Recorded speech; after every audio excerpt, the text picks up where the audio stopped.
contrato de leasing. Los de suena raro. Sin embargo, en Colombia apareció el leasing a finales de la década de los 70 como una actividad comercial no vigilada, pero que sirve de instrumento auxiliar para el tráfico mercantil y el desarrollo de la actividad empresarial. Sin embargo, este leasing tiene muchas modalidades y por eso hoy nos enfocaremos en el leasing financiero. Resulta que la Superintendencia Financiera de Colombia nos brinda una definición que en pocas palabras lo que dice es que en el contrato de leasing o arrendamiento financiero, la entidad financiera autorizada incorpora a su patrimonio un bien previamente seleccionado por su cliente, obligándose a concederle a su usuario el uso y el goce de este activo por un tiempo determinado. Sin embargo, este usuario en contraprestación se obliga a pagar una suma de dinero, cuotas periódicas o cánones a favor de la entidad financiera, quedando facultado al final del periodo contractual para, primero, realizar su compra, segundo, realizar la devolución o tercero, realizar una prórroga del contrato. Asimismo, el artículo 2 del decreto 913/1993 nos explica que este bien es de la autoridad financiera, es decir, él es el dueño legal del activo, por lo cual tiene derecho de dominio, y esto solo distingue si el usuario realiza su compra. También nos explica que este usuario se conoce como arrendatario o locatario y que al ser quien disfruta de la vida económica del activo, se obliga con ciertas responsabilidades por la tenencia del mismo y por las establecidas en el contrato.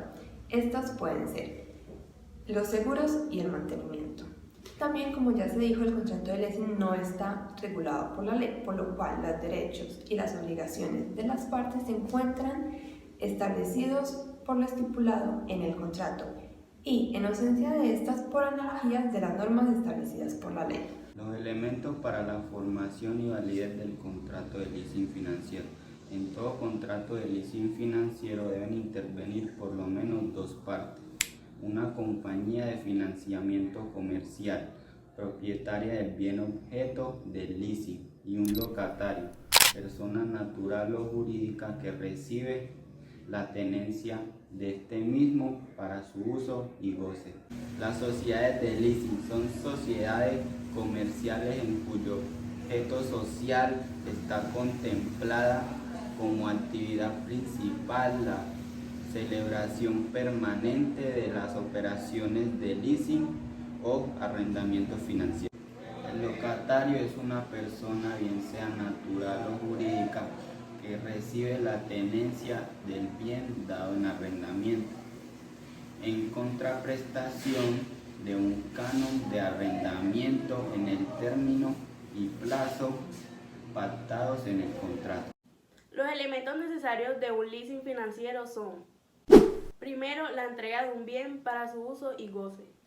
2. El establecimiento de un canon periódico compuesto por amortización y componente financiero. La existencia en favor del locatario de una opción de adquisición al terminarse el plazo pactado en el contrato, que podrá ejercer siempre y cuando cumpla con la totalidad de prestaciones a su cargo.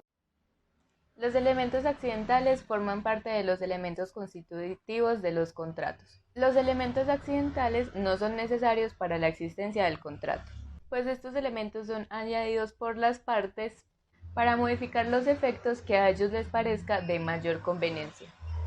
Por lo general, los elementos accidentales los encontramos como el modo, la condición y el término. Debe entenderse como término a un hecho futuro y cierto. Es cuando las partes concuerdan cuándo será pagada la prestación sin estar sujeta a condiciones. Si hablamos de condición, hablamos de un hecho futuro pero incierto. En la condición, las posibilidades de que el contrato tenga efecto o se celebre depende de un acuerdo entre las partes que no se sabe si sucederá en el futuro. En el modo también se puede acordar mediante una cláusula donde especifique de qué manera las partes les hace más cómodo o tienen un mejor beneficio, dependiendo de la manera de cómo será saldada la cuenta. Los elementos naturales son aquellos que se entienden incorporados en el contrato, pero que las partes pueden libremente eliminar del mismo, sin que éste deje de ser válido. Ahora miremos la clasificación del contrato de leasing financiero. Podemos decir que es un contrato bilateral debido a que en la celebración del contrato intervienen dos personas, que son el arrendador y el arrendatario, derivando obligaciones recíprocas para ambas partes. Decimos que es consensual al existir consentimiento de las partes para que sean perfectos, además de recaer sobre bienes muebles. En contratos reales porque requiere para su perfección la entrega del bien. Un contrato oneroso porque se debe pagar cuotas por el uso del bien objeto de leasing. Es conmutativo debido a que las prestaciones que se deben en las partes son ciertas desde que se celebra el contrato. Decimos que es un contrato de tracto sucesivo, ya que el arrendante deberá de mantener el goce de los bienes al arrendatario durante el tiempo que dure el contrato, y éste tendrá que pagar una renta periódica y constante durante el lapso del mismo tiempo. También podemos decir que es un contrato atípico porque no se encuentra expresamente regulado en la ley, motivo por el cual los derechos y las obligaciones de las partes se rigen de manera principal lo establecido en el contrato. De naturaleza mercantil, dado que de estar regulado por la ley mercantil, se celebra con una entidad financiera. Si el locatario es una persona natural, no comerciante, la entidad autorizada como arrendadora siempre es una sociedad comercial. Bueno, ahora le hablaremos sobre las características del leasing financiero. De estas podemos destacar las siguientes. En primer lugar tenemos que es un contrato comercial, ya que lo celebran grandes empresas para poder obtener una utilidad. Es innominado debido a que Colombia no se encuentra regulado por las normas del Código de Comercio, el cual define los contratos comerciales.